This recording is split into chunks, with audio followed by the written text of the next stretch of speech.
उसी खुदा उनके ज़िंदा जलाली और कुदूस नाम में आप सबको सलाम। खुदा उनकी सलामती आपके साथ और आपके ख़ानदानों के साथ होती रहे। खुदा उनकी शुक्रगुजारी है कि एक बार फिर खुदा ने ये टाइम प्रोवाइड किया कि मैं आपके साथ खुदा उनके कलाम की सच्चाइयों को वीडियो मैसेज के ज़रिए शेयर कर सकूँ। आप सबको खुशामदीद कहती हूँ अपने चैनल पर, और खुदा उनके हजूर से आपके लिए और आपके ख़ानदानों के लिए बरकत और सलामती चाहती हूँ। आमीन। आज हम खुदा उनके ज़िंदा और ज़िंदगी बख्श कलाम में से सीखेंगे खुदा का कानून या फिर खुदा के कवानीन क्या हैं हमारे लिए। और इसके लिए हम खुदा उनके कलाम में से देखेंगे यशवा की किताब, उसका पहला बाप और उसकी 8 आयत। जब भी मैं सोशल मीडिया पर खुदा उनके कलाम की सच्चाई को शेयर करती हूँ, मैं आप सबको इनकरेज करती हूँ कि आप खुदा उनके कलाम की सच्चाई को ज़रूर खोल कर पढ़ा करें, क्योंकि इसको पढ़ने वाला और जो कुछ इसमें लिखा है इस पर अमल करने वाला मुबारक है। ब्लेसिंग हासिल करने के लिए खुदा उनके कलाम की सच्चाई को ज़रूर खोल कर पढ़ा करें। यशवा की किताब, उसका पहला बाप और उसकी 8 आयत में लिखा है, शरीयत की ये किताब तेरे मुंह से ना हटे, बल्कि तुझे दिन और रात इसी का ध्यान हो, ताकि जो कुछ इसमें लिखा है उस सब पर तू एहतियात करके अमल कर सके, क्योंकि तब भी तुझे इकबालमंदी की राह नसीब होगी और तू खूब कामयाब होगा। खुदा उनके पाक कलाम के पढ़े और सुने जाने पर खुदा उनकी बरकत हो, खुदा उनका शुक्र हो। यशवा अपनी किताब में लिखता है कि शरीयत की ये किताब, शरीयत की किताब, जिसमें शरीयत का जब हम जिक्र सुनते हैं तो हमारे जहनों में अल्फाज आते हैं कि शरीयत में 5 किताबें आती हैं, पैदाइश, खरूज, अहबार, गिनती, इस्तिशना।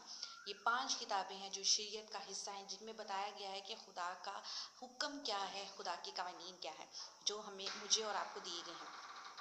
शरीयत की ये किताब तेरे मुंह से ना हटे, बल्कि तुझे दिन और रात, दिन को भी और रात को भी तेरा ध्यान सिर्फ खुदावन के कलाम पर ही होना चाहिए, किसी और चीज़ पर नहीं होना चाहिए।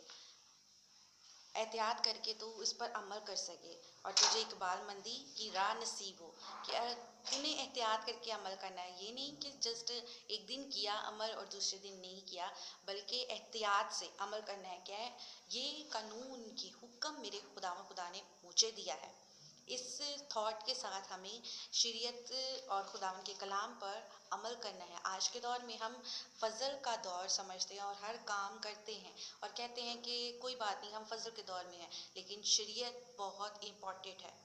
नौजवान नस्ल के लिए शरीयत को पढ़ना बहुत ज़्यादा लाजम है। अगर हम शरीयत को नहीं पढ़ेंगे, देखेंगे नहीं, तो हम न्यू टेस्टमेंट को कैसे समझ पाएंगे। शरीयत को अलहदा कर दें और न्यू टेस्टमेंट को अलहदा कर दें तो 2 किताबें मिलती हैं, लेकिन जब हम इसे मिलाते हैं तब मुकम्मल बाइबल मुक़द्दस बनती है। हालेलुया। खुदावन का बंदा कहता है कि शरीयत की ये किताब तेरे मुंह से ना हटे, तेरे मुंह से हमेशा खुदा के हुक्मों की, खुदा की बातों का जिक्र मिले। ये नहीं कि थोड़ी देर के लिए तो खुदा को याद करे और खुदा के हुक्मों की बात करे, और बाद में तो वो वही काम करे जो तुझे पसंद है, हमें पसंद है। फॉर एग्जांपल के तौर पर अपनी वीडियोस बनाकर हम पोस्ट करते हैं, डांस करते हुए, गाते हुए, और खुदा के कलाम को फर्स्ट प्रायोरिटी नहीं देते। खुदा उनका बंदा कहता है कि तुझे एहतियात से इस पर अमल करना है, क्योंकि अगर हम एहतियात से खुदा उनके कलाम को फॉलो करेंगे, उस पर अमल करेंगे, तो ब्लेसिंग हमें मिलेगी। हालेलुया। ब्लेसिंग क्या मिलेगी? इकबालमंदी की राह नसीब होगी। हम बाज़ दफ़ा हम अल्फाज इस्तेमाल करते हैं, हमारे नसीब में तो बुरा ही लिखा था। बुरा हमारे साथ क्यों होता है? क्योंकि हमारी ही वजह से हम समझते हैं कि खुदावन की तरफ से मेरे नसीब में यही लिखा हुआ था, लेकिन नहीं। खुदा मुझे और आपको अच्छी चीज़ें देना जानते हैं।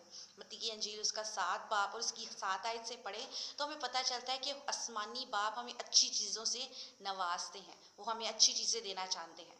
हालेलुया। और तब हमें इकबालमंदी की राह नसीब होगी और खूब कामयाब होंगे। तब हम खूब कामयाब होंगे, हमारी ज़िंदगी में सक्सेसफुल लाइफ होगी, हर चीज़ में हम कामयाब होंगे, नाकाम नहीं होंगे। आज सुबह में मैं आप सबको इनकरेज करना चाहती हूँ कि आप खुदावन के कानून को, खुदावन के कानून को जो उन्होंने दिए हैं, शरीयत की किताब हमें दी है, ये हमारे मुंह से ना हटे। हम दूसरी बातों को अपने मुंह में रखते हैं, लेकिन खुदावन के कलाम को अपने दिल में, अपने मुंह में नहीं रखते। तो खुदावन के कलाम को अपने दिल में, अपने मुंह में रख सके, हर वक्त रात दिन हम इसी का ध्यान कर सकें, इसी के बारे में सोचें, गंदी सोचें या बुरे ख्याल हमारे जहनों में ना आए। खुदावन इस कलाम के वसीला से आपको और मुझे बहुत ज़्यादा बरकत दे और फजल बख्शे कि हम उसके नाम में इसी तरह बढ़ते जाएं। आमीन। God bless you.